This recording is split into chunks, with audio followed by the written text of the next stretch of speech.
जाके बाहर किसी ठेके ते आपदा कैमरा लुको के ला लो, थोनू वो ठेका खुलदा दिखूगा।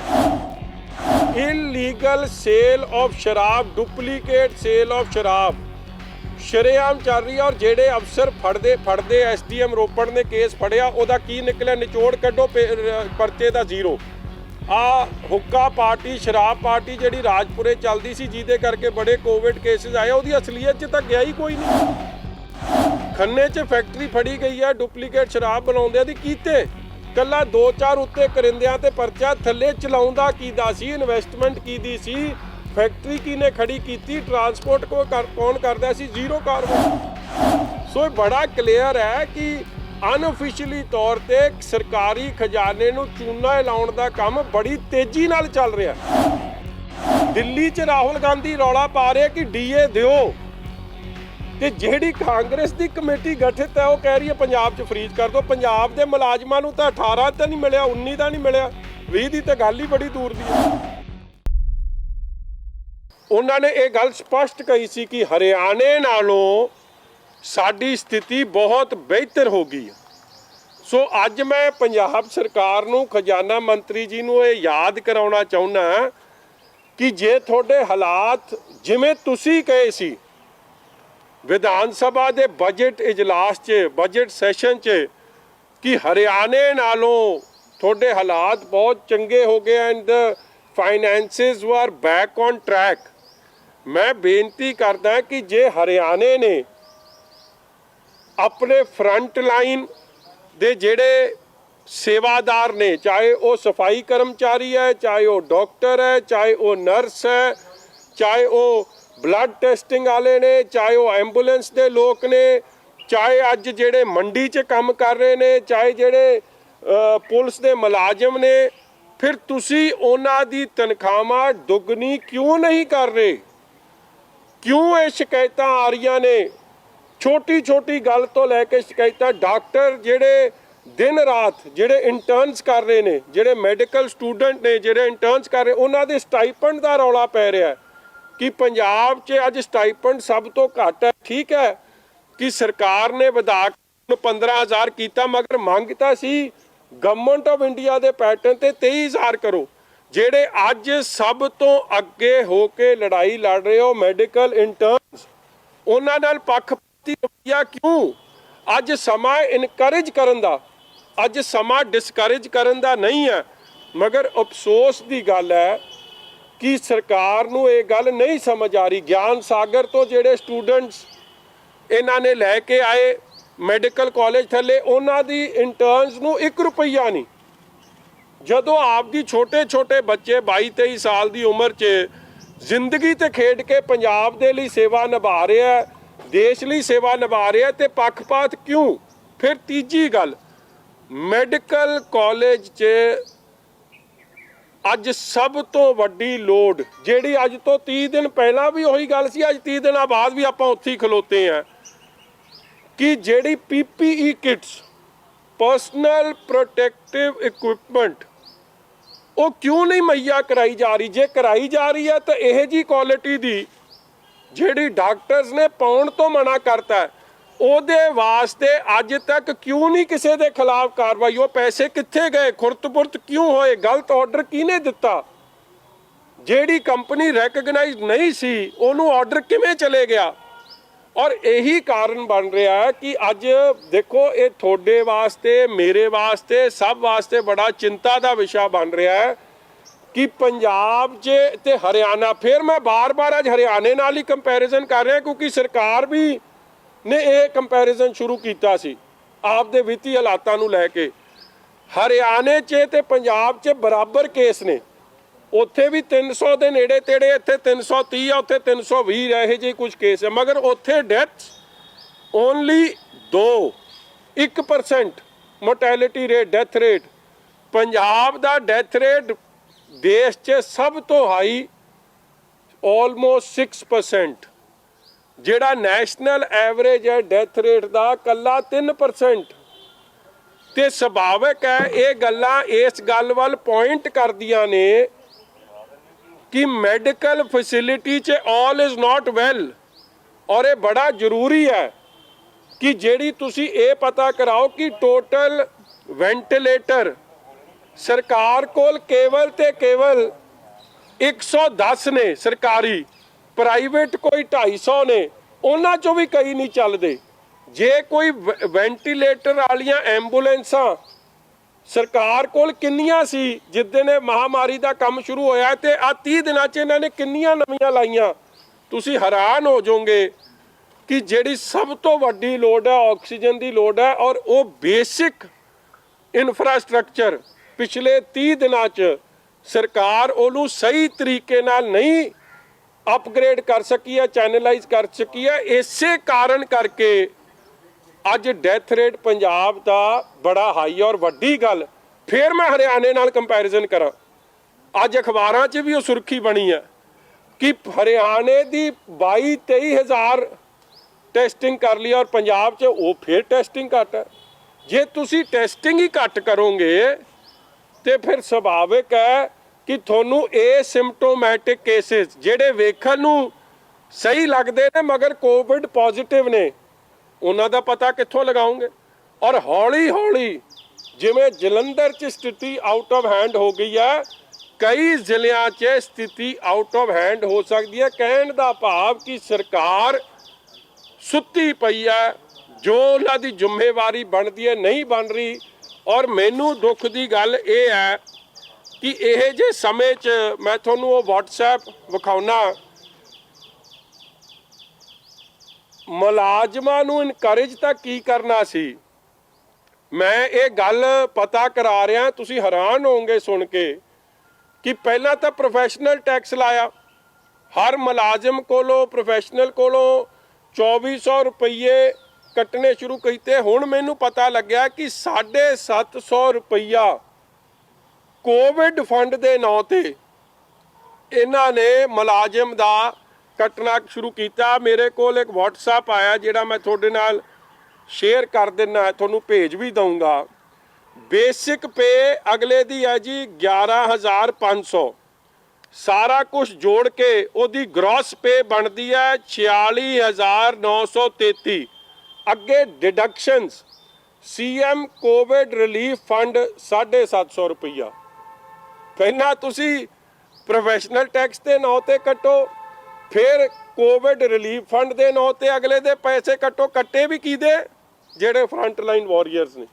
ਇਹ ਪੁਲਿਸ ਮੁਲਾਜ਼ਮ ਨਾਲ ਜੋ ਮੇਰੇ ਕੋਲ ਆਇਆ, ਫਿਰ ਉਹਦਾ CPF NPS EMPLOYEE ਕੰਟਰੀਬਿਊਸ਼ਨ ਦੇ ਨਾਂ ਤੇ ਕੱਟ ਰਿਹਾ। ਚਲੋ ਤਾਂ ਪਹਿਲੇ ਆਹੋ ਹੀ ਡਿਵੈਲਪਮੈਂਟ ਟੈਕਸ ਜਿਹੜਾ ਪਹਿਲਾਂ ਲਾਇਆ ਸੀ ਉਹ ਕੱਟ ਰਿਹਾ, ਮਗਰ ਨਵਾਂ ਹੀ ਜਿਹੜੀ ਗੱਲ ਹੈ CM ਕੋਵਿਡ ਰਿਲੀਫ ਫੰਡ, ਕਿ ਮੁਲਾਜ਼ਮਾਂ ਦੀ ਹੌਸਲਾ ਅਫਜ਼ਾਈ ਕਿਹੜੀ ਹੋਣੀ ਸੀ ਇਹ ਤੁਹਾਡੇ ਸਾਹਮਣੇ। ਔਰ ਜਿਹੜੀ ਦੁੱਖ ਦੀ ਗੱਲ ਹੈ, ਤੁਸੀਂ ਕਿਸੇ ਕੋਵਿਡ ਦੇ ਪੇਸ਼ੈਂਟ ਨੂੰ ਜਾ ਕੇ ਪੁੱਛੋ ਕਿ ਕੀ ਤੁਹਾਡੇ ਪਰਿਵਾਰਾਂ ਦਾ ਕੋਈ ਧਿਆਨ ਹੋ ਰਿਹਾ, ਔਰ ਸਾਨੂੰ ਸਾਰੇ ਇੱਕ ਗੱਲ ਕਹਿਣਗੇ, ਚਾਹੇ ਉਹ ਭਾਈ ਨਿਰਮਲ ਸਿੰਘ ਸਨ, ਚਾਹੇ ਉਹ ਅਨਿਲ ਕੋਹਲੀ ਜੀ ਦਾ ਪਰਿਵਾਰ ਸੀ ਜਿਨ੍ਹਾਂ ਨੂੰ ਬਹੁਤ ਸਤਿਕਾਰ ਅੱਜ ਭੇਟ ਕੀਤਾ, ਮਗਰ ਜੇ ਪਹਿਲਾਂ ਧਿਆਨ ਕੀਤਾ ਹੁੰਦਾ ਤੇ ਸ਼ਾਇਦ ਅਨਿਲ ਕੋਹਲੀ ਜੀ ਉਹਨਾਂ ਦੇ ਪਰਿਵਾਰ ਮੈਂਬਰ ਇਹ ਗੱਲ ਕਹਿੰਦੇ ਕਿ ਉਹ ਸ਼ਾਇਦ ਇਹ ਸੰਸਾਰ 'ਚ ਹੀ ਹੁੰਦੇ। ਇਹੀ ਕੀ ਗੱਲਾਂ ਹਾਈਲਾਈਟ ਕਰਦੀਆਂ ਕਿ ਹੈਲਥ ਇਨਫਰਾਸਟ੍ਰਕਚਰ,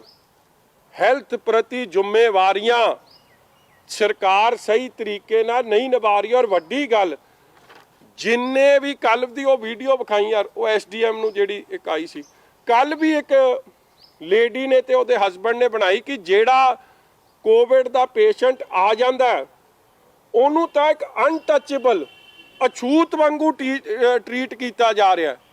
ਜੇ ਤੁਹਾਡਾ ਇਹ ਐਟੀਟਿਊਡ ਰਹੂਗਾ ਤੇ ਫਿਰ ਦੋ ਗੱਲਾਂ ਬੜੀ ਕਲੀਅਰ ਹੈ ਕਿ ਪਹਿਲੀ ਗੱਲ ਤਾਂ ਤੁਸੀਂ ਬਿਮਾਰੀ ਨੂੰ ਰੈਕਗਨਾਈਜ਼ ਹੀ ਨਹੀਂ ਕਰਨਾ ਚਾਹੁੰਦੇ, ਕਿ ਤੁਸੀਂ ਸਰਕਾਰ ਇਹ ਕਹਿੰਦੀ ਅਸੀਂ ਆਪਦੇ ਗੱਲ ਸਿਆਪਾ ਕਿਉਂ ਪਾਈਏ, ਤੇ ਜੇ ਇਹੀ ਐਟੀਟਿਊਡ ਰਿਹਾ ਸੀ ਆਪਦੇ ਗੱਲ ਸਿਆਪਾ ਕਿਉਂ ਪਾਈਏ, ਫਿਰ ਇਲਾਜ ਕਿੱਥੋਂ ਹੋਣਾ। ਔਰ ਦੂਜੀ ਗੱਲ, ਜਿਹੜੇ ਕੋਵਿਡ ਦੇ ਜਿੰਨੇ ਵੀ ਪੇਸ਼ੈਂਟਸ ਹੈ ਉਹਨਾਂ ਤੋਂ ਇੱਕ ਗੱਲ ਪੁੱਛੋ, ਸਭ ਦੀ ਕ੍ਰਾਸ ਦਾ ਲਾਈਨ ਇੱਕੋ ਗੱਲ ਕਹਿੰਦੇ ਆ ਕਿ ਪੂਅਰ ਇਨਫਰਾਸਟ੍ਰਕਚਰ, ਗੰਦਗੀ, ਸਫਾਈ ਦਾ ਬੁਰਾ ਹਾਲ ਹੈ ਜਿਹੜੀਆਂ ਵਾਰਡਾਂ 'ਚ ਸਾਨੂੰ ਰੱਖਿਆ। ਕੱਲਾ ਕੋਵਿਡ ਦਾ ਬੰਦਾ ਜੇ ਲੱਭ ਗਿਆ ਉਹਨੂੰ ਫੜ ਕੇ ਕਮਰੇ 'ਚ ਬੰਦ ਕਰ ਦਿੰਦੇ ਆ, ਉਹ ਠੀਕ ਹੋ ਗਿਆ ਤੇ ਆਪਦੀ ਪੀਠ ਥੱਪਤ ਪਾ ਦੇਣਗੇ ਅਸੀਂ ਬਹੁਤ ਚੰਗਾ ਕੰਮ ਕਰਤਾ। ਜੇ ਉਹ ਵਿਚਾਰਾ ਰੱਬ ਨੂੰ ਪਿਆਰਾ ਹੋ ਗਿਆ ਤੇ ਫਿਰ ਕਹਿ ਦੇਣਗੇ ਨਹੀਂ ਇਹਦੀਆਂ ਬਾਕੀਆਂ ਬਿਮਾਰੀਆਂ ਬੜੀਆਂ ਸਨ। ਹਰਿਆਣੇ 'ਚ ਕਿਉਂ ਨਹੀਂ ਇਹ ਚੀਜ਼ਾਂ ਸਾਹਮਣੇ ਆ ਰਹੀਆਂ ਕਿ ਹਰਿਆਣੇ 'ਚ ਜਿਹੜੀਆਂ ਬਿਮਾਰੀਆਂ ਦਾ ਪੰਜਾਬ ਜ਼ਿਕਰ ਕਰ ਰਹੀ ਹੈ, ਹਰਿਆਣਾ ਕੋਈ ਬਹੁਤ ਵੱਖਰਾ ਸਿਸਟਰ ਸਟੇਟ ਹੈ ਸਾਡੀ, ਪੰਜਾਬ ਦੇ ਵਿੱਚੋਂ ਹੀ ਬਣਿਆ, ਕੀ ਉਹ ਬਿਮਾਰੀਆਂ ਹਰਿਆਣੇ 'ਚ ਨਹੀਂ?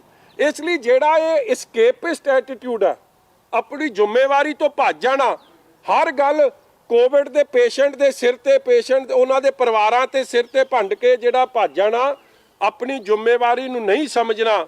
ਅੱਜ ਮੈਂ ਉਸ ਗੱਲ ਨੂੰ ਤਾਂ ਹਾਈਲਾਈਟ ਕਰ ਰਿਹਾ ਕਿ ਕਿਤੇ ਨਾ ਕਿਤੇ ਜਦ ਤੱਕ ਇਹ ਨਹੀਂ ਧਿਆਨ ਦਿੱਤਾ ਗਿਆ, ਤੁਹਾਡੀ ਕੋਵਿਡ ਦੀ ਲੜਾਈ 'ਚ ਤੁਹਾਨੂੰ ਅਸਲ ਕਾਮਯਾਬੀ ਨਹੀਂ ਮਿਲੇਗੀ। ਔਰ ਇਹ ਘਰ ਘਰ ਦੀ ਹੁਣ ਕਹਾਣੀ ਬਣਦੀ ਜਾ ਰਹੀ ਹੈ। ਆਹ ਕੱਲ੍ਹ ਦੀ ਵੀਡੀਓ ਹੈ।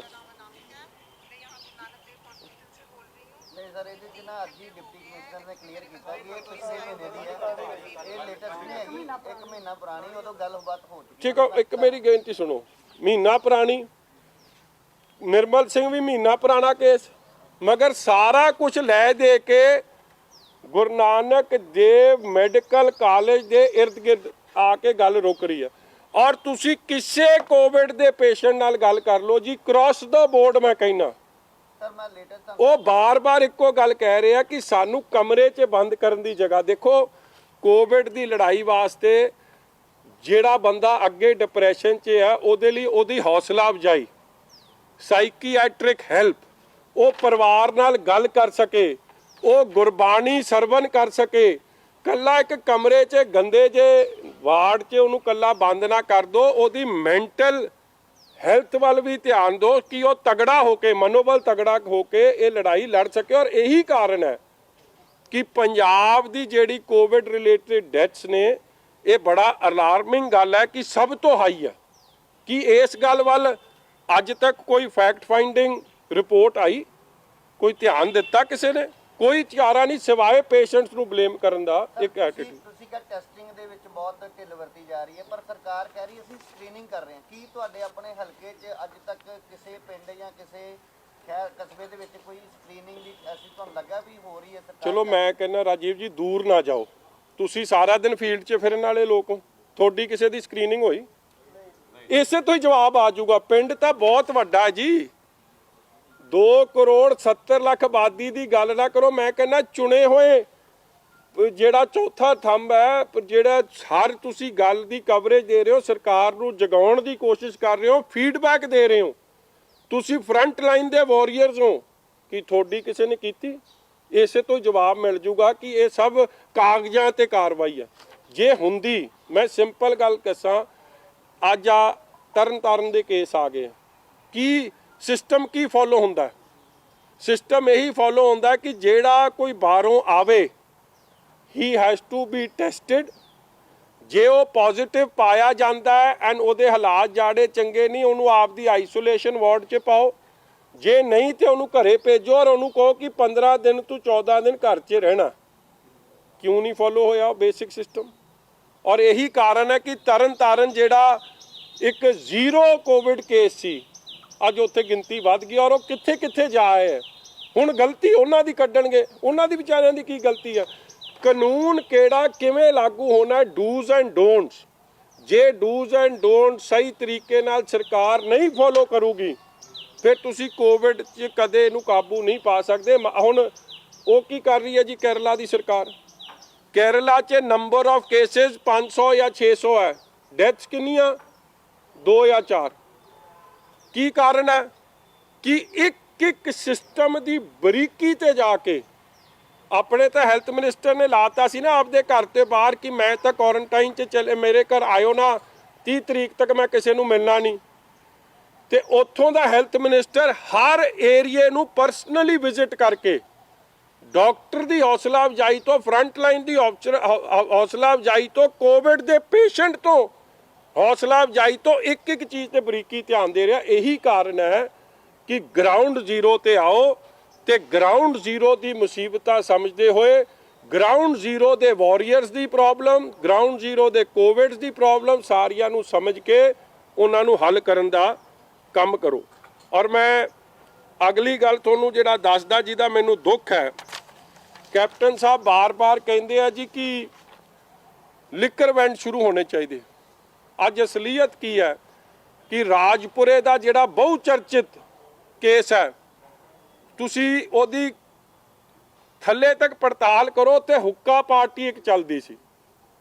ਹੁੱਕਾ ਪਾਰਟੀ 'ਚ ਲੋਕਲ ਲੈਵਲ ਦੇ ਪ੍ਰਸ਼ਾਸਨ ਤੋਂ ਲੈ ਕੇ ਸਾਰੇ ਹੀ ਇਨਵੋਲਡ ਸਨ।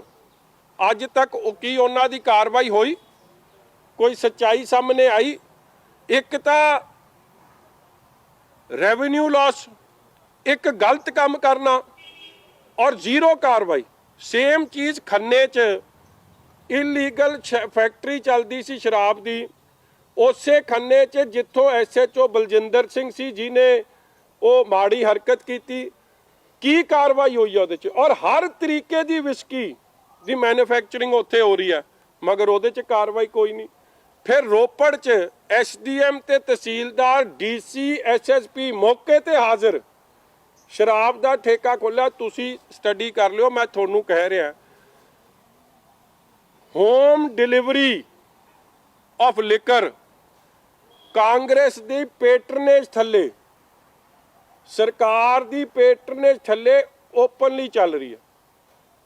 ਔਰ ਦੁੱਖ ਇਸ ਗੱਲ ਦਾ ਕਿ ਇਹ ਜੇ ਕੰਮ ਨੂੰ ਤਾਂ ਪੈਟਰਨੇਜ ਦੇਣ ਨੂੰ ਬਹੁਤ ਹੁਸ਼ਿਆਰ, ਮਗਰ ਹੈਲਥ ਸਰਵਿਸਿਜ਼ ਵੱਲ ਧਿਆਨ ਦੇਣ 'ਚ ਸਰਕਾਰ ਕਿਤੇ ਨਾ ਕਿਤੇ ਲੜਖੜਾਉਂਦੀ ਲੱਗ ਰਹੀ ਹੈ। ਔਰ ਆ ਤੁਹਾਡੇ ਸਾਰਿਆਂ ਦੇ ਕੰਮ ਆਇਆ ਧਿਆਨ 'ਚ। ਦੇਖੋ, ਇੱਕ ਪਾਸੇ ਤਾਂ ਸਾਰੇ ਆਪਾਂ ਕਹਿੰਦੇ ਮਹਾਂਮਾਰੀ ਦੇ ਖਿਲਾਫ ਲੜੀਏ, ਆ ਜਿਹੜੇ ਭਗਵਾਨ ਪਰਸ਼ੂਰਾਮ ਜਯੰਤੀ ਸੀ ਉਸ ਦਿਨ ਆ ਸੈਮਸਮ ਮਸੀਹ ਰਿੰਕੂ ਗੁਮਟਾਲਾ ਜਿਹੜੇ ਸੈਕਟਰੀ ਨੇ ਕਾਂਗਰਸ ਦੇ, ਹਰ ਕਾਂਗਰਸੀ ਲੀਡਰ ਨਾਲ, MP ਗੁਮਟਾਲਾ ਸਾਹਿਬ ਔਜਲਾ ਸਾਹਿਬ ਦੇ ਪਿੰਡ ਦੇ ਨੇ, ਉਹਨਾਂ ਨਾਲ ਫੋਟੋ, ਫਿਰ ਵੇਰਕਾ ਜੀ ਨਾਲ ਫੋਟੋ, ਫਿਰ ਆਪਣਾ ਆ ਫੋਟੋਆਂ ਸਾਰੀਆਂ, ਤੇ ਫਿਰ ਅਗਲਾ ਆ ਸਾਰੀਆਂ ਫੋਟੋ, ਕਿੱਥੇ ਸੋਨੀਆ ਗਾਂਧੀ, ਕਿੱਥੇ ਰਾਹੁਲ ਗਾਂਧੀ। ਇਹ ਕੀ ਕੰਮ ਕਰ ਰਹੇ ਸੀ? ਕਾਓ ਸਲੌਟਰ ਦਾ ਇਹ ਕੰਮ। ਜੇ ਇਹ ਸਾਰੇ ਕੰਮ ਓਪਨਲੀ ਚੱਲ ਸਕਦੇ ਆ ਤੇ ਸਰਕਾਰ ਇਹਨਾਂ ਬਾਰੇ ਇਹ ਕਾਨੂੰਨ ਲਾਗੂ ਕਰਾਉਣ ਵਾਸਤੇ, ਜੇ ਕੋਈ ਦੁੱਧ ਵੇਚਣ ਜਾਵੇ ਜਾਂ ਕੋਈ ਪੱਠੇ ਵੱਢਣ ਜਾਵੇ, ਉਹਨੂੰ ਤਾਂ 1 ਮਿੰਟ 'ਚ ਪੁਲਿਸ ਫੜ ਲੈਂਦੀ ਆ। ਜੇ ਕੋਈ ਕਣਕ ਲਿਆਵੇ ਆਪਦੀ ਮੰਡੀ 'ਚ, ਤੇਰਾ ਪਾਸ ਨਹੀਂ, ਉਹ ਤਾਂ 1 ਮਿੰਟ 'ਚ ਕਾਬੂ ਆ ਜਾਂਦਾ। ਜਿਹੜਾ ਇਹ ਨੰਬਰ 2 ਦਾ ਧੰਦਾ ਸਾਰਾ ਕਰ ਰਿਹਾ, ਜਾਂ ਪੰਜਾਬ 'ਚ ਧਾਰਮਿਕ ਭਾਵਨਾਵਾਂ ਨੂੰ ਭਟਕਾ ਕੇ ਮਾਹੌਲ ਖਰਾਬ ਕਰਨ ਦੀ ਕੋਸ਼ਿਸ਼ ਕਰ ਰਹੇ ਆ, ਉਹਨਾਂ ਦੇ ਮਸਲੇ 'ਚ ਕਾਨੂੰਨ ਠੰਡਾ ਕਿਉਂ ਪੈ ਜਾਂਦਾ? ਕਿਉਂਕਿ ਕਿਤੇ ਨਾ ਕਿਤੇ ਉੱਥੇ ਕਾਂਗਰਸ ਦਾ ਬੰਦਾ ਇਨਵੋਲਡ ਨਿਕਲਦਾ। ਇਹ ਅਸਲੀਅਤ। ਸੈਮਸਨ ਰਿੰਕੂ ਗੁਮਟਾਲਾ ਜੀ। ਇਸੇ ਤਰ੍ਹਾਂ ਨਾ ਜੀ, ਮੈਂ ਅਗਲੀ ਗੱਲ ਜਿਹੜੀ ਲੈ ਕੇ ਆਇਆ, ਦੇਖੋ, ਇੱਕ ਕਿਸਾਨਾਂ ਦੀ ਵੱਡੀ ਜਿਹੜੀ ਗੱਲ ਆ ਰਹੀ ਹੈ ਕਿ ਇੱਕ ਤਾਂ ਕਿਸਾਨਾਂ ਦੀ ਪੇਮੈਂਟ ਨਹੀਂ ਹੋ ਰਹੀ, ਦੂਜੀ ਗੱਲ ਜਿਹੜਾ ਮੋਇਸਚਰ ਹੈ, ਮੌਸਮ ਦੀ ਖਰਾਬੀ ਕਰਕੇ ਮੋਇਸਚਰ ਵਧਿਆ। ਸਰਕਾਰ ਇਮੀਡੀਏਟਲੀ ਉਹ ਮੋਇਸਚਰ 'ਚ ਛੋਟ ਦੇਵੇ, 12% ਨੂੰ ਵਧਾ ਕੇ ਇਹ 16-17% ਕੀਤੀ ਜਾਵੇ। ਮੰਡੀਆਂ 'ਚ ਬਾਰਦਾਨਾ ਨਹੀਂ, ਉਹ ਬਾਰਦਾਨਾ ਇਮੀਡੀਏਟਲੀ ਦਿੱਤਾ ਜਾਵੇ। ਇਸੇ ਤਰ੍ਹਾਂ ਜਿਹੜੇ ਦੁੱਧ ਦੇ ਉਤਪਾਦਕ ਸਨ, ਉਹਨਾਂ ਦੀ ਪ੍ਰੋਬਲਮ ਮੈਂ ਕੱਲ ਵੀ ਜ਼ਿਕਰ ਕੀਤਾ, ਮੈਂ ਅੱਜ ਫੇਰ ਕਰ ਰਿਹਾ। ਡੇਅਰੀ ਫਾਰਮ ਵਾਲੇ, ਚਾਹੇ ਉਹ ਹੋਰ ਵੱਖ-ਵੱਖ ਕਿੱਤੇ ਨਾਲ ਸੰਬੰਧਿਤ ਸਨ, ਪੋਲਟਰੀ ਫਾਰਮ ਵਾਲੇ, ਉਹਨਾਂ ਦਾ ਸਭ ਦਾ ਨੁਕਸਾਨ ਹੈ। ਔਰ ਮੈਂ ਅਗਲੀ ਗੱਲ ਕਰਾਂ, ਝੋਨੇ ਦੀ ਬਜਾਈ ਜਿਹੜੀ ਸਰਕਾਰ ਦੀ ਸ਼ਰਤ ਹੈ ਕਿ 15 ਜੂਨ ਹਟਾਉਣੀ ਚਾਹੀਦੀ, ਕਿਉਂਕਿ ਐਤਕੀ ਲੇਬਰ ਨਹੀਂ ਮਿਲ ਰਹੀ। ਲੇਬਰ ਦੀ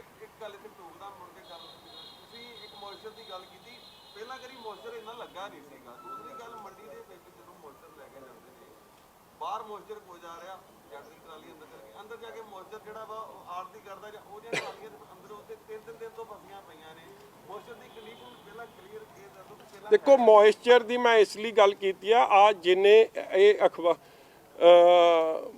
ਮੈਟ ਡਿਪਾਰਟਮੈਂਟ ਨੇ ਵੀ ਇਹ ਗੱਲ ਦੱਸਦੀ ਕਿ ਜਿੰਨਾ ਮੌਸਮ ਐਤਕੀ ਅਪ੍ਰੈਲ 'ਚ ਆਪਾਂ ਬਾਹਰ ਬੈਠੇ ਬਹਿ ਨਹੀਂ ਸਕਦੇ ਸੀ, ਜਿੰਨਾ ਮੀਂਹ ਐਤਕੀ ਪੈ ਗਿਆ, ਪੈ ਨਹੀਂ ਪਹਿਲਾਂ, ਝਾੜ ਘਟਿਆ ਕਿਸਾਨਾਂ ਦਾ, ਮੀਂਹ ਕਰਕੇ ਮੋਇਸਚਰ ਵੀ ਵਧਿਆ, ਝਾੜ ਵੀ ਘਟਿਆ, ਇਸ ਲਈ ਕਿਸਾਨੀ ਨੂੰ ਨੁਕਸਾਨ ਹੋਇਆ।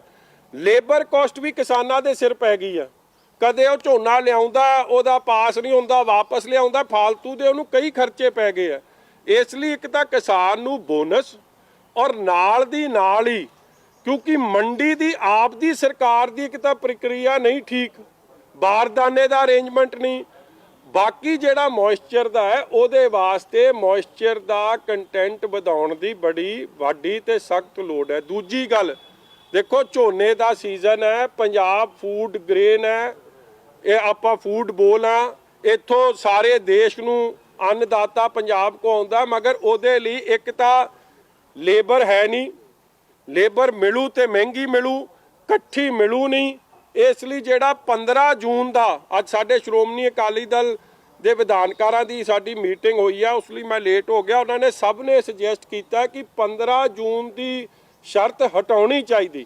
ਔਰ ਦੂਜੀ ਗੱਲ, ਜਿਹੜੇ MLA ਸਾਹਿਬਾਨ ਸਾਰੇ ਸ਼੍ਰੋਮਣੀ ਅਕਾਲੀ ਦਲ ਦੇ ਮੰਗ ਕਰਦੇ ਆ ਕਿ ਜਿਹੜੀ ਬਿਜਾਈ ਵਾਸਤੇ ਜਿਹੜੀਆਂ ਮਸ਼ੀਨਾਂ ਨੇ ਝੋਨੇ ਦੀਆਂ, ਸਰਕਾਰ ਉਹਨਾਂ ਨੂੰ 75% ਉੱਤੇ ਸਬਸਿਡੀ ਦੇਵੇ, ਕਿਉਂਕਿ ਫੇਰ ਹੀ ਉਹ ਲੇਬਰ ਜਿਹੜਾ ਇੰਟੈਂਸਿਵ ਕੰਮ ਹੈ, ਜੇ ਮਸ਼ੀਨ ਮਿਲ ਜੂਗੀ ਤੇ ਉਹ ਲੇਬਰ ਦੀ ਮਾਰ ਤੋਂ ਬਚ ਜਾਣਗੇ।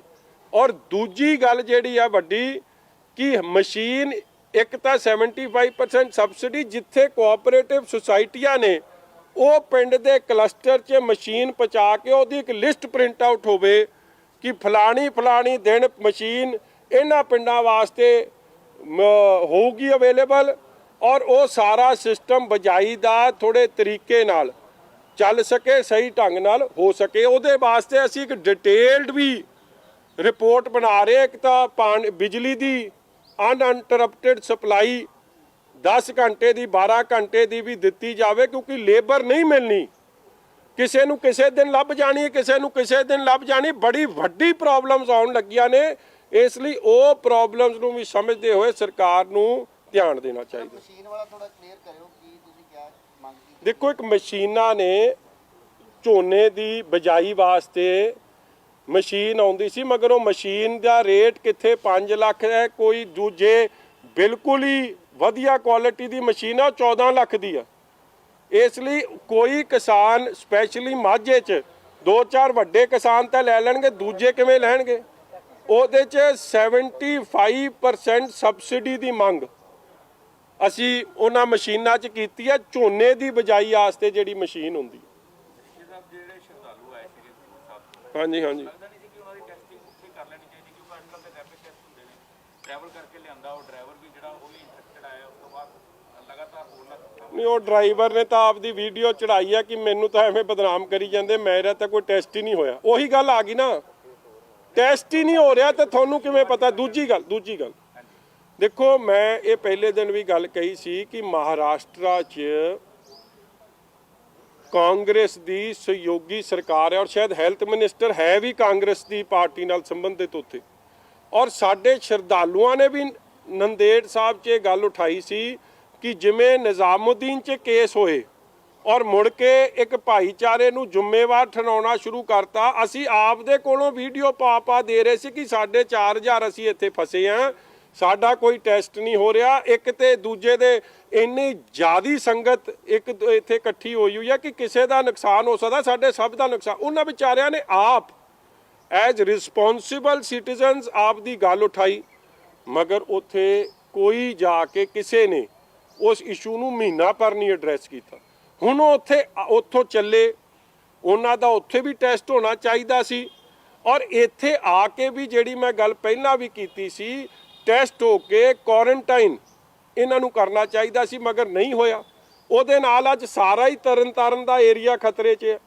ਸੋ ਸਰਕਾਰ ਦੀ ਜਿਹੜੀ ਮੈਂ ਸ਼ੁਰੂ 'ਚ ਗੱਲ ਸ਼ੁਰੂ ਕੀਤੀ ਸੀ ਦੈਟ ਹੈਲਥ ਮਹਿਕਮਾ, ਮੈਂ ਡਾਕਟਰ ਨਰਸਾਂ ਦੀ ਨਹੀਂ, ਉਹ ਬਹੁਤ ਖੂਬੀ ਆਪਦੀ ਜ਼ਿੰਮੇਵਾਰੀ ਨਿਭਾ ਰਹੇ, ਮਗਰ ਜੋ ਸਰਕਾਰ ਦੀ ਜ਼ਿੰਮੇਵਾਰੀਆਂ ਬਣਦੀਆਂ ਨੇ ਟੂ ਡੂਜ਼ ਐਂਡ ਡੋਂਟਸ ਇਨਫੋਰਸ ਕਰਨ ਵਾਸਤੇ, ਉੱਥੇ ਕਿਤੇ ਨਾ ਕਿਤੇ ਕਮੀ ਪਾਈ ਜਾ ਰਹੀ ਹੈ। ਇਸੇ ਲਈ ਕਰਕੇ ਡੈਥ ਰੇਟ ਪੰਜਾਬ ਦਾ ਸਭ ਤੋਂ ਜ਼ਿਆਦਾ। ਇੱਥੇ ਵੀ ਜਦੋਂ ਆਏ ਜੀ, ਇੱਥੇ ਵੀ ਆ ਕੇ ਸਿਰਫ ਜਸਟ ਉਹਨੇ ਸਕਰੀਨਿੰਗ ਕੀਤੀ, ਟੈਂਪਰੇਚਰ ਚੈੱਕ ਕੀਤਾ, ਸਟੈਂਪ ਲਾ ਕੇ ਕਰਦੇ। ਉਹ ਫਿਰ ਨਹੀਂ ਜੀ, ਉਹੀ ਪ੍ਰੋਪਰ ਪ੍ਰੋਸੀਜਰ ਨਹੀਂ ਫੋਲੋ ਹੋ ਰਿਹਾ ਜੀ। ਸਰ ਅੱਜ ਕੈਪਟਨ ਸਾਹਿਬ ਨੇ ਪੰਜਾਬ ਦੇ ਜਿਹੜੇ ਕਾਂਗਰਸੀ ਐਮਐਲਏ ਨੇ ਉਹਨਾਂ ਦੇ ਨਾਲ ਵੀਡੀਓ ਕਾਨਫਰੰਸਿੰਗ ਰਾਹੀਂ ਗੱਲਬਾਤ ਕਰਨੀ ਹੈ। ਤੁਹਾਨੂੰ ਨਹੀਂ ਲੱਗਦਾ ਕਿ ਪੰਜਾਬ ਦੇ ਸਾਰੇ ਹੀ ਵਿਧਾਇਕਾਂ ਭਾਵੇਂ ਉਹ ਕਿਸੇ ਵੀ ਪਾਰਟੀ ਦੇ ਨਾਲ ਸੰਬੰਧਿਤ ਹੋਣ, ਕਿਉਂਕਿ ਮੁੱਖ ਮੰਤਰੀ ਦਾ ਇੱਕ ਫਰਜ਼ ਬਣਦਾ ਕਿ ਪੰਜਾਬ ਦੇ ਹਰ ਕਿਸੇ ਤੱਕ ਮਦਦ ਪਹੁੰਚੇ ਜਾਂ ਜਿਹਨੂੰ ਜੋ ਵੀ ਦਿੱਕਤ, ਕਿਉਂਕਿ ਇਸ ਵੇਲੇ ਕੋਈ ਸਿਆਸਤ ਜਾਂ ਅਸੀਂ ਕਿਸੇ ਧਰਮ ਜਾਤ ਪਾਤ ਨਾਲ ਇਸ ਨੂੰ ਜੋੜ ਕੇ ਨਹੀਂ ਦੇਖ ਸਕਦੇ, ਇੱਕ ਸੰਕਟ ਹੈ ਪੂਰੇ ਸੰਸਾਰ ਤੇ ਤੁਸੀਂ ਇਸ ਜਿਹੜੀ ਤੁਸੀਂ ਬਹੁਤ ਵਧੀਆ ਗੱਲ ਕੀਤੀ ਜੀ। ਅੱਜ ਸਾਡੇ ਐਮਐਲਏ ਜਿਹੜੀ ਆ ਸਾਡੀ ਨਾ ਸਵੇਰੇ ਵੀਡੀਓ ਕਾਨਫਰੰਸਿੰਗ ਹੋਈ ਹੈ ਐਮਐਲਏ ਸ਼੍ਰੋਮਣੀ ਅਕਾਲੀ ਦਲ ਦੇ ਐਮਐਲਏ ਸਾਹਿਬਾਨਾਂ ਦੀ, ਇਹੀ ਗੱਲ ਉਹਨਾਂ ਨੇ ਕੀਤੀ। ਕਹਿੰਦੇ ਦੇਖੋ ਅਸੀਂ ਇਸ ਲੜਾਈ 'ਚ ਜਿੱਥੇ ਜਿਹੜਾ ਸੁਜੈਸ਼ਨ ਦੇਣ ਦੀ ਲੋੜ ਸੀ, ਜੋ ਕਰਨ ਦੀ ਲੋੜ ਸੀ, ਅਸੀਂ ਆਪ ਦੀ ਭੂਮਿਕਾ ਨਿਭਾਈ, ਮਗਰ ਸਾਨੂੰ ਦੁੱਖ ਇਸ ਗੱਲ ਦਾ ਹੈ ਦੈਟ ਸਾਨੂੰ ਵੀ ਲੋਕਾਂ ਨੇ ਚੁਣ ਕੇ ਭੇਜਿਆ। ਕੈਪਟਨ ਅਮਰਿੰਦਰ ਸਿੰਘ ਜੀ ਆਪ ਦੇ ਐਮਐਲਏਆਂ ਨਾਲ ਗੱਲ ਵੀ ਕਰ ਲੈਂਦੇ, ਇਹ ਦੂਜੀ ਤੀਜੀ ਵਾਰੀ ਕਰ ਲਈ, ਪਹਿਲਾਂ ਵੀ ਪਲੇਟਫਾਰਮ ਤੇ ਹੋਈ ਸੀ ਜਦੋਂ ਜਾਖੜ ਸਾਹਿਬ ਵੀ ਵਿੱਚ ਸੀ, ਮਗਰ ਆਪੋਜੀਸ਼ਨ ਦੇ ਐਮਐਲਏਆਂ ਨਾਲ ਜਿਹਦੇ ਕੰਸਟਰਕਟਿਵ ਸੁਝਾਅ ਦੇਣੇ ਆ, ਕਿਸੇ ਐਮਐਲਏ ਨਾਲ ਗੱਲ ਨਹੀਂ ਕੀਤੀ ਗਈ, ਕਿਸੇ ਨੂੰ ਪੁੱਛਿਆ ਨਹੀਂ ਗਿਆ, ਕਿਸੇ ਨੂੰ ਜਿਵੇਂ ਅਸੀਂ ਐਗਜ਼ਿਸਟ ਹੀ ਨਹੀਂ ਕਰਦੇ। ਔਰ ਦੁੱਖ ਦੀ ਗੱਲ ਇਹ ਹੈ, ਤੁਹਾਨੂੰ ਸਭ ਨੂੰ ਪਤਾ, ਜਿਹੜੇ ਰਾਸ਼ਨ ਦੀ ਕਹਾਣੀ ਵੰਡ ਹੋ ਰਹੀ ਆ, ਪੱਖਪਾਤ ਹੋ ਰਿਹਾ, ਹਰ ਪਿੰਡ 'ਚ ਰੌਲਾ ਪਿਆ, ਹਰ ਸੂਬੇ ਹਰ ਕਸਬੇ 'ਚ ਰੌਲਾ ਪਿਆ। ਕੀ ਤੁਸੀਂ ਕਦੇ ਸੁਣਿਆ ਕਿ ਜਿਹੜੇ ਆਪੋਜੀਸ਼ਨ ਦੇ ਇਲੈਕਟਿਡ ਐਮਐਲਏ ਸੀ, ਕਦੇ ਉਹਨਾਂ ਨੂੰ ਵੀ ਡੀਸੀ ਸਾਹਿਬ ਨੇ ਸੱਦ ਕੇ ਕਿਹਾ ਹੋਵੇ ਕਿ ਤੁਹਾਡੇ ਹਲਕੇ ਲਈ ਇੰਨੇ ਬੈਗਸ ਆ ਗਏ, ਕੋਈ ਤੁਹਾਡੀ ਸੁਜੈਸ਼ਨ ਹੋਵੇ? ਕਦੇ ਡੀਸੀ ਨੇ ਨਹੀਂ ਪੁੱਛਿਆ, ਕਿਉਂਕਿ ਉੱਤੋਂ ਮੈਸੇਜ ਬੜਾ ਕਲੀਅਰ ਹੈ ਕਿ ਇਹਦੇ ਤੇ ਪੱਖਪਾਤੀ ਰਵੱਈਆ ਅਪਣਾਉਣਾ। ਜੇ ਉੱਤੋਂ ਮੈਸੇਜ ਨਹੀਂ ਤਾਂ ਕਲੈਰਿਟੀ ਨਾਲ ਆਉਂਦਾ ਕਿ consult all MLAs whether they are from Shiromani Akali Dal, BJP, Aam Aadmi party, let it be a transparent, ਕਿਉਂਕਿ ਇਹ ਵੀ ਲੋਕਾਂ ਨੇ ਚੁਣੇ ਆ। ਫਿਰ ਮੈਂ ਕਹਿ ਸਕਦਾ ਸੀਗਾ ਕਿ ਉੱਤੇ ਦਾ ਐਟੀਟਿਊਡ ਸਹੀ ਹੈ, ਇਹ ਥੱਲੇ ਗੜਬੜ ਕਰ ਰਿਹਾ, ਮਗਰ ਹੁਣ ਮੈਨੂੰ ਸ਼ੱਕ ਪੈ ਰਿਹਾ ਹੈ ਜੇ ਦੋ ਵਾਰੀ ਕਾਂਗਰਸ ਦੇ ਐਮਐਲਏਆਂ ਨਾਲ ਵੀਡੀਓ ਕਾਨਫਰੰਸਿੰਗ ਹੋ ਸਕਦੀ ਹੈ ਤੇ ਬਾਕੀ ਆਪੋਜੀਸ਼ਨ ਐਮਐਲਏਆਂ ਦੇ ਨਾਲ ਕਿਉਂ ਨਹੀਂ ਹੋ ਰਹੀ? ਫਿਰ ਕਿਤੇ ਨਾ ਕਿਤੇ ਇਹ ਕੰਮ ਉੱਤੋਂ ਹੀ ਚੱਲ ਰਿਹਾ ਪੱਖਪਾਤੀ ਰਵੱਈਏ ਦਾ। ਦੇਸ਼ ਦੇ ਪ੍ਰਧਾਨ ਮੰਤਰੀ ਪੰਜਾਬ ਹੈ ਨਸ਼ਾ ਮੁਕਤ ਕਰਾਂਗੇ, ਪਰ ਸੈਂਟਰ ਗਵਰਨਮੈਂਟ ਨੇ ਚਿੱਠੀ ਲਿਖੀ ਹੈ ਕਿ ਘਰ ਜਿਸकी ਹੋਮ ਡਿਲੀਵਰੀ ਕੀਤੀ ਗਈ, ਇਹਦੇ ਬਾਰੇ ਤੁਹਾਡਾ ਨਹੀਂ, ਉਹ ਦੇਖੋ ਮੈਂ ਪਹਿਲਾਂ ਹੀ ਗੱਲ ਕਰ ਚੁੱਕਿਆ ਕਿ ਹੋਮ ਡਿਲੀਵਰੀ ਤਾਂ ਬੜੀ ਜ਼ੋਰਾਂ ਨਾਲ ਚੱਲ ਹੀ ਰਹੀ ਹੈ ਜੀ। ਪਰਮਿਸ਼ਨ ਸੈਂਟਰ ਗਵਰਨਮੈਂਟ ਤੋਂ ਨਹੀਂ, ਉਹ ਤਾਂ ਕੱਲਾ ਚਾਹੁੰਦੇ ਆ ਕਿ ਉਹ ਆਫੀਸ਼ੀਅਲੀ ਮਿਲ ਜੇ, ਅਨਆਫੀਸ਼ੀਅਲੀ ਤਾਂ ਬੜੇ ਤਗੜੇ ਪੈਮਾਨੇ ਤੇ ਤੁਸੀਂ ਹੁਣ ਵੀ ਜਾ ਕੇ ਬਾਹਰ ਕਿਸੇ ਠੇਕੇ ਤੇ ਆਪਦਾ ਕੈਮਰਾ ਲੁਕੋ ਕੇ ਲਾ ਲਓ, ਤੁਹਾਨੂੰ ਉਹ ਠੇਕਾ ਖੁੱਲਦਾ ਦਿਖੂਗਾ। ਇਲੀਗਲ ਸੇਲ ਆਫ ਸ਼ਰਾਬ, ਡੁਪਲੀਕੇਟ ਸੇਲ ਆਫ ਸ਼ਰਾਬ ਸ਼ਰੇਆਮ ਚੱਲ ਰਹੀ ਹੈ। ਔਰ ਜਿਹੜੇ ਅਫਸਰ ਫੜਦੇ ਐਸਡੀਐਮ ਰੋਪੜ ਨੇ ਕੇਸ ਫੜਿਆ, ਉਹਦਾ ਕੀ ਨਿਕਲਿਆ? ਨਿਚੋੜ ਕੱਢੋ ਪਰਚੇ ਦਾ ਜ਼ੀਰੋ। ਆ ਹੁੱਕਾ ਪਾਰਟੀ, ਸ਼ਰਾਬ ਪਾਰਟੀ ਜਿਹੜੀ ਰਾਜਪੁਰੇ ਚੱਲਦੀ ਸੀ, ਜਿਹਦੇ ਕਰਕੇ ਬੜੇ ਕੋਵਿਡ ਕੇਸਿਸ ਆਏ, ਉਹਦੀ ਅਸਲੀਅਤ 'ਚ ਤਾਂ ਗਿਆ ਹੀ ਕੋਈ ਨਹੀਂ। ਖੰਨੇ 'ਚ ਫੈਕਟਰੀ ਫੜੀ ਗਈ ਹੈ ਡੁਪਲੀਕੇਟ ਸ਼ਰਾਬ ਬਣਾਉਂਦਿਆਂ ਦੀ, ਕੀਤੇ ਕੱਲਾ 2-4 ਉੱਤੇ ਕਰਿੰਦਿਆਂ ਤੇ ਪਰਚਾ, ਥੱਲੇ ਚਲਾਉਂਦਾ ਕੀਦਾ ਸੀ, ਇਨਵੈਸਟਮੈਂਟ ਕੀਦੀ ਸੀ, ਫੈਕਟਰੀ ਕਿਹਨੇ ਖੜੀ ਕੀਤੀ, ਟਰਾਂਸਪੋਰਟ ਕੌਣ ਕਰਦਾ ਸੀ, ਜ਼ੀਰੋ ਕਾਰਵਾਈ। ਸੋ ਕਵਰ ਅਪ ਆਪਰੇ ਫੜਿਆ ਕੌਣ ਉਹਦੇ 'ਚ? ਕੋਈ ਕਾਰਵਾਈ ਨਹੀਂ। ਸੋ ਇਹ ਬੜਾ ਕਲੀਅਰ ਹੈ ਕਿ ਅਨਆਫੀਸ਼ੀਅਲੀ ਤੌਰ ਤੇ ਸਰਕਾਰੀ ਖਜ਼ਾਨੇ ਨੂੰ ਚੂਨਾ ਲਾਉਣ ਦਾ ਕੰਮ ਬੜੀ ਤੇਜ਼ੀ ਨਾਲ ਚੱਲ ਰਿਹਾ।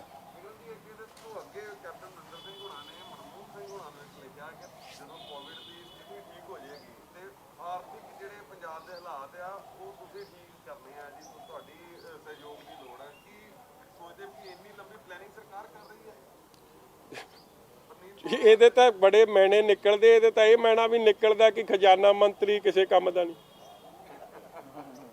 ਔਰ ਦੂਜੀ ਗੱਲ ਦੇਖੋ, ਅੱਜ ਬੜੀ ਹੈਰਾਨਗੀ ਹੋਊਗੀ, ਇੱਕ ਅੰਗਰੇਜ਼ੀ ਅਖਬਾਰ 'ਚ ਖਬਰ ਲੱਗੀ ਹੈ, ਜਿਹੜੀ ਇਹ ਕਮੇਟੀ ਬਣਾਈ ਹੈ, ਉਸ ਕਮੇਟੀ ਦਾ ਪਹਿਲਾ ਸੁਝਾਅ ਕੀ ਹੈ ਕਿ ਡੀਏ ਮੁਲਾਜ਼ਮਾਂ ਨੂੰ ਨਾ ਦਿਓ। ਇੱਕ ਤਾਂ ਕੋਵਿਡ ਫੰਡ ਲਾਤਾ, 18 ਤੋਂ ਤੁਸੀਂ ਡੀਏ ਨਹੀਂ ਦਿੱਤਾ। ਦਿੱਲੀ 'ਚ ਰਾਹੁਲ ਗਾਂਧੀ ਰੌਲਾ ਪਾ ਰਹੇ ਕਿ ਡੀਏ ਦਿਓ, ਤੇ ਜਿਹੜੀ ਕਾਂਗਰਸ ਦੀ ਕਮੇਟੀ ਗਠਿਤ ਹੈ ਉਹ ਕਹਿ ਰਹੀ ਹੈ ਪੰਜਾਬ 'ਚ ਫਰੀਜ਼ ਕਰ ਦਿਓ। ਪੰਜਾਬ ਦੇ ਮੁਲਾਜ਼ਮਾਂ ਨੂੰ ਤਾਂ 18 ਤਾਂ ਨਹੀਂ ਮਿਲਿਆ, 19 ਦਾ ਨਹੀਂ ਮਿਲਿਆ, 20 ਦੀ ਤਾਂ ਗੱਲ ਹੀ ਬੜੀ ਦੂਰ ਦੀ ਹੈ। ਨਾ 6ਵਾਂ ਪੇ ਕਮਿਸ਼ਨ ਲਾਗੂ ਹੋਇਆ। ਇਸ ਲਈ ਜਿਹੜੇ ਦੋਹਰੇ ਮਾਪਦੰਡ ਨੇ, ਦੋਹਰੇ ਚਿਹਰੇ, ਉਹ ਨੰਗੇ ਹੋ ਰਹੇ। ਜਿਵੇਂ ਮੈਂ ਹਰਿਆਣੇ ਦਾ ਕੇਸ ਲੈ ਕੇ ਗੱਲ ਕੀਤੀ, ਖਜ਼ਾਨਾ ਮੰਤਰੀ ਸਾਹਿਬ ਦਾ ਬਿਆਨ ਕੱਢਿਓ ਵਿਧਾਨ ਸਭਾ ਦੀ ਫਲੋਰ ਤੇ, ਇਹ ਗੱਲ ਕਹੀ ਕਿ ਪੰਜਾਬ ਅੱਜ ਹਰਿਆਣੇ ਨਾਲੋਂ ਅੱਗੇ ਨਿਕਲ ਗਿਆ, ਵਿੱਤੀ ਹਾਲਾਤ ਸਾਡੇ ਬਿਹਤਰ ਹੋ ਗਏ। ਔਰ ਇੱਕ ਕੰਪੈਰੀਜ਼ਨ ਲੱਗਿਆ ਸੀਗਾ ਟ੍ਰਿਬਿਊਨ ਅਖਬਾਰ 'ਚ, ਉਹ ਵੀ ਕੱਢ ਲਿਓ। ਔਰ ਉਹਦੇ 'ਚ ਖਜ਼ਾਨਾ ਮੰਤਰੀ ਦੇ ਬਿਆਨ ਦਰਜ ਨੇ। ਰੋਪੜ ਸ਼ਰਾਬਪੁਰੀ ਕੀ ਕਾਂਗਰਸੀ ਆਗੂ ਦਾ ਨਾਮ ਆਇਆ ਨਜਾਇਜ਼ ਸ਼ਰਾਬ ਦੇ ਮਾਮਲੇ 'ਚ, ਪਰ ਕੋਈ ਕਾਰਵਾਈ ਨਹੀਂ ਕੀਤੀ। ਕੋਈ ਕਾਰਵਾਈ ਨਹੀਂ ਜੀ। ਜਿਹੜਾ ਫੜਿਆ ਵੀ ਗਿਆ ਦਰਸ਼ਨ ਲਾਲ ਕਾਂਗਰਸੀ ਐਮਐਲਏ ਦਾ ਭਤੀਜਾ ਹੇਮਰਾਜ ਕਾਕੂ, ਉਹਨੂੰ ਛੱਡਤਾ ਗਿਆ। ਐਮਐਲਏ ਉਹਨੂੰ ਗੱਡੀ 'ਚੋਂ ਬਿਠਾ ਕੇ ਲੈ ਗਿਆ ਔਰ ਉਹ ਸ਼ਰਾਬ ਦੇ ਠੇਕੇ ਵੀ ਐਮਐਲਏ ਦੇ ਨੇ। ਔਰ ਉਹ ਰੇਡ ਉੱਥੇ ਤਦ ਹੋਇਆ ਜਦ ਸ਼ਿਕਾਇਤ ਹੋਈ ਸੀ ਕਿ ਬੜੀ ਵੱਡੀ ਲਾਈਨ ਲੱਗ ਰਹੀ ਹੈ ਇੱਥੇ। ਔਰ ਮੈਂ ਅੱਜ ਵੀ ਤੁਹਾਨੂੰ ਲਾਸਟ ਗੱਲ ਕਹਿ ਦਿਆਂ ਕਿ ਜਿਹੜਾ ਨਵਾਂ ਚਿੰਤਾ ਦਾ ਵਿਸ਼ੇ ਬਣ ਰਿਹਾ, ਰੋਜ਼ ਮੰਡੀ 'ਚ ਦੇਖੋ ਲੋਕ ਇਕੱਠੇ ਹੋ ਰਹੇ ਆ, ਰੋਜ਼ ਉਹਨਾਂ ਦਾ ਮੈਡੀਕਲ ਟੈਸਟ ਹੋਣਾ ਚਾਹੀਦਾ, ਕੋਈ ਟੈਸਟ ਨਹੀਂ ਹੋ ਰਿਹਾ। ਸਡਨਲੀ ਰੱਬ ਨਾ ਕਰੇ ਤੁਹਾਨੂੰ ਖਬਰ ਆ ਜੂਗੀ ਕਿ ਜੀ ਕੋਵਿਡ ਪੇਸ਼ੈਂਟਸ ਪਾਏ ਗਏ ਆ ਮੰਡੀ 'ਚ, ਉਹ ਕਿਹਦੀ ਨਲਾਇਕੀ ਹੋਊਗੀ? ਫਿਰ ਮੈਡੀਕਲ ਡਿਪਾਰਟਮੈਂਟ ਦੀ ਹੋਊਗੀ, ਕਿਸੇ ਹੋਰ ਦੀ ਨਹੀਂ ਹੋਣੀ। ਕਿਉਂਕਿ ਉੱਥੇ ਕੋਈ ਪ੍ਰੋਸੀਜਰ ਜਿਹੜਾ ਫੋਲੋ ਹੋਣਾ ਚਾਹੀਦਾ ਨਹੀਂ ਫੋਲੋ ਹੋ ਰਿਹਾ। ਔਰ ਉਹਦੇ ਰਿਜ਼ਲਟ ਫਿਰ will result in more number of cases, more infection, more deaths, ਜਿਹੜਾ ਨੁਕਸਾਨ ਪੰਜਾਬ ਦਾ ਹੋਊਗਾ। ਸਾਡਾ ਹਰ ਇੱਕ ਪ੍ਰੋਗਰਾਮ ਦੇਖਣ ਤੇ ਸਾਡੇ ਨਾਲ ਜੁੜਨ ਲਈ ਸਬਸਕ੍ਰਾਈਬ ਕਰੋ ਚੈਨਲ ਪੰਜਾਬੀ ਤੇ ਨੋਟੀਫਿਕੇਸ਼ਨ ਲਈ ਬੈਲ ਆਈਕਨ ਵਾਲੇ ਬਟਨ ਤੇ ਕਲਿੱਕ ਕਰੋ।